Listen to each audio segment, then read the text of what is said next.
Bienvenidos al tercer módulo de mecatrónica en la huerta escolar. En esta ocasión vamos a trabajar en la construcción de un pluviómetro digital. ¿Qué es un pluviómetro?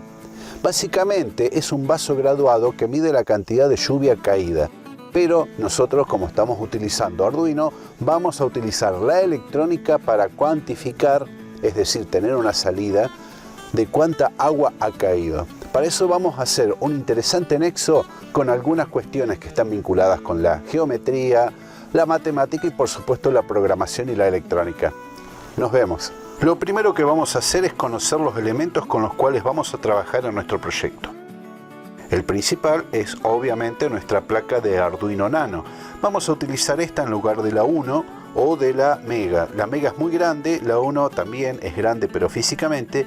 Esta es pequeña, aunque no la más pequeña de todas, hay aún más minúsculas, pero tiene mucha potencia y nos permite hacer interesantes proyectos. La medición la vamos a hacer con este elemento llamado celda de carga, que consiste en una barra de aluminio que posee dos resistencias, una aquí y otra aquí, que al deformar la barra, el peso que coloquemos encima al deformar, va a hacer variar los valores resistivos. Esos valores resistivos generan una caída de potencial o voltaje que es amplificada por este amplificador operacional y nos permite cuantificar el peso de lo que estamos poniendo encima de la celda de carga. Ahora bien, ¿cómo vamos a calcular los milímetros de agua caída? Para eso vamos a utilizar este elemento, que es la única parte móvil del sistema. Esto lo vamos a colocar afuera, a la intemperie. Cuando llueva se va a llenar de agua. Lo que vamos a hacer es pesar el agua y en base a una conversión en la cual interviene la geometría, la física y la química, vamos a calcular la cantidad de milímetros caídas. Para hacer algunas calibraciones vamos a usar este vasito amarillo y este instrumento llamado jeringa. Ahora bien, para el exterior no podemos usar el amarillo porque el amarillo atrae los insectos y nos alteraría el valor del peso, pero sí este blanco, que lo único que va a juntar es agua. Ahora veamos los componentes ya con el detalle técnico. En primer lugar tenemos la placa Arduino, donde apreciamos el pinout con las entradas y las salidas que corresponden a la misma. Vamos a ver ahora en detalle las entradas analógicas que están marcadas en la serigrafía de la placa desde A0 hasta A7. Nosotros vamos a utilizar preferentemente A0 para los relojes de pulso y A1 para los datos. Y por el otro lado tenemos 5 voltios negativo, marcado como RST y GND, y una entrada de voltaje por si queremos alimentar esta placa no utilizando el conector mini USB, que es lo tradicional y que aquí estamos marcando. Este conector no solamente da energía, sino que también envía y recibe datos a nuestra computadora. Aquí estamos viendo el microprocesador Atmel, es un SMD. Aquí estamos viendo el botón de reset y los LEDs que indican transmisión, recepción y power. Y por último nos queda de este lado de la placa el ISCP, que vendría a ser para la programación de la interfaz específica del Arduino. Al dorso estamos viendo el microchip que trabaja con las conexiones serial del micro USB, y lo que aparece ahora vendría a ser la parte que maneja la regulación de voltaje. Esta placa la podemos alimentar hasta 5 y ese regulador se encarga de adecuar los voltajes para uso interno.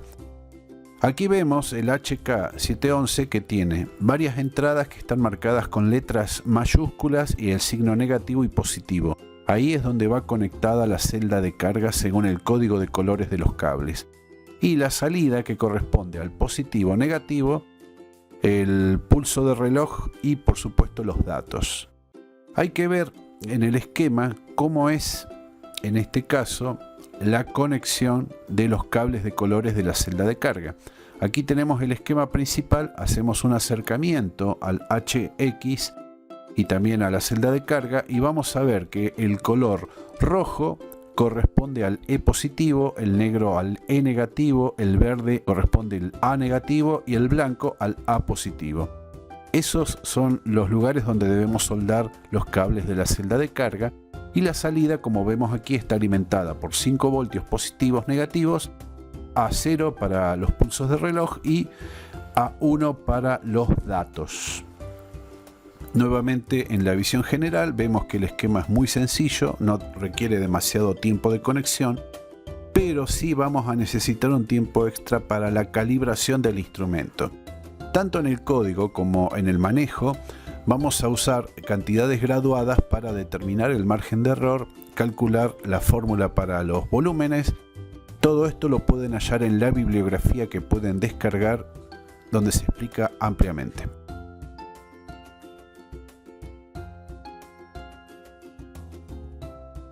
Ya en la fase constructiva vamos a comenzar soldando los cables de la celda de carga al amplificador y probando que los colores sean los que corresponden a las letras que están impresas en el circuito que habíamos visto anteriormente. Aquí estamos soldando el último de los cables, que es el blanco, que va al A positivo.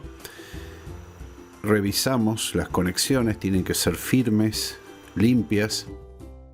Y ahora lo que voy a hacer es sacar la pequeña placa y colocarla en una posición adecuada en el protoboard para hacer el conexionado con los cables MM. Fíjense que la placa está marcada, igual que la Arduino Nano. Entonces lo que vamos a realizar es muy simple. Vamos a ir colocando el cable de energía en una y otra placa. El positivo, el negativo, el cable de datos y el cable de frecuencia de reloj. Aquí hemos utilizado el gris para el negativo, para los menos 5 voltios o GND, el naranja para el positivo de 5 voltios, y luego utilizaremos el verde para la referencia de los ciclos de la microcontroladora, y el cable amarillo finalmente como cable de datos, que nos va a transmitir la información al Arduino. Ahí estamos viendo ya cómo ha quedado conformada esta conexión. Fíjense que este es un prototipo y por eso estamos trabajándolo de esta manera. Ahora veamos cómo es la salida. Cuando arranca el programa tenemos una calibración automática que nos determina el punto cero de la resistencia. En este caso, el plato donde va apoyado el vasito con agua está totalmente vacío. Acá vemos que nos da 0 o valores muy cercanos a 0.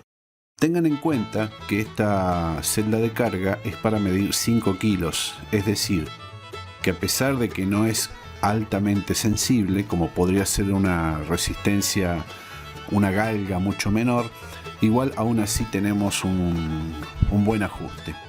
Acá en este momento hemos colocado el vaso vacío sin líquido y fíjense que nos está dando como si hubieran caído 12 a 13 milímetros. En realidad da 14 porque se redondea hacia arriba en este caso. Esto es debido a que no hicimos lo que se denomina la tara. Vamos a tarar. ¿Qué significa? Arrancamos el pluviómetro con el vasito vacío encima. Y acá vamos a ver que al tomar el peso ya desde el inicio lo incorpora como una variable al programa, restándolo para que no provoque precisamente esa falsa lectura de agua caída. En este caso daba un ajuste de menos de 2 décimas. Sacamos el vasito y fíjense que nos da un número negativo, porque obviamente es menos que 0. Volviendo a colocar el vasito vacío siempre, fíjense que nos está dando 2 décimas de milímetro o de mililitro también, que correspondería al factor de error que tiene. Ahora le vamos a agregar 1 mililitro de agua con la jeringa y vamos a ver cómo los milímetros de lluvia ajustan a ese milímetro. Acá vamos a agregar un poquito más de agua, o mejor dicho sacamos, y ahora agregamos 8 mililitros para probar. y vemos que el ajuste de milímetros de lluvia sigue teniendo una pequeña desviación de 0,2 o hasta 0,3. Esto es normal porque, como les dije, la galga tiene una cierta precisión, pero en meteorología estos valores son muy adecuados y se pueden redondear tranquilamente a 8 milímetros sin ningún inconveniente.